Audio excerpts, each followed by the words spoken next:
After baby has figured out how to roll over, it's got to do some stuff to progress towards the next developmental movement, which is crawling. So it learns how to rock. I'm going to show you a couple different versions of rocking. We're going to start off with cobra pose to child's rest. So my feet are flat, and I'm just going to press up and look up. When I do that, I'm going to try not to let my shoulders stay in my ears. I'm going to try to really look up and lengthen through the spine as I do that. If you have low back pain and extension, which is part of the pain clearing test in the functional movement screen, so we'll know if that's the case for you.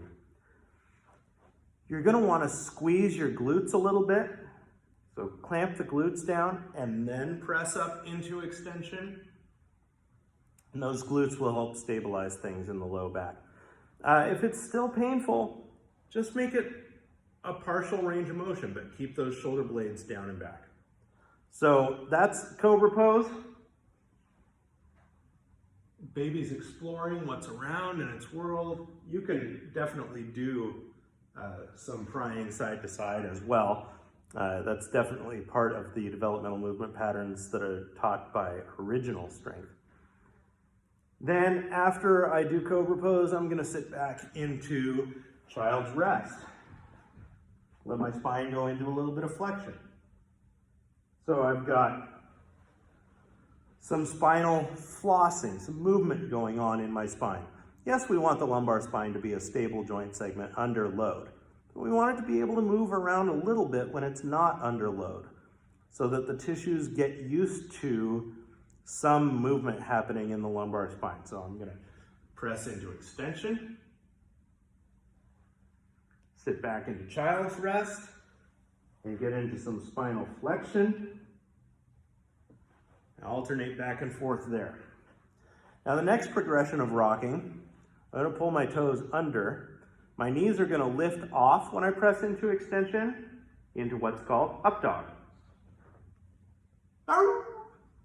Then I'm going to press back into down dog. Let the heels drop, press the spine or the chest through the shoulders towards the knees, and then come back down. I'm doing a little bit of pumping when I'm in that top position. My calves are really, really tight. A little bit of bouncing in and out of the stretch, what's called a ballistic stretch, seems to kind of get my calves over the hump a little bit so that my heels are dropping a little bit closer to the floor. Another tactic that I can use when I'm doing up dog, down dog, is a little bit of walking. So I'm actually going to kind of shift one knee forward and let that heel come way off the floor while I'm pressing the other heel down. So you can do a little bit of that as well. So those are two different versions of rocking that we'll use in our developmental movement pattern warm-up. You've got cobra pose to child's rest, up dog to down dog.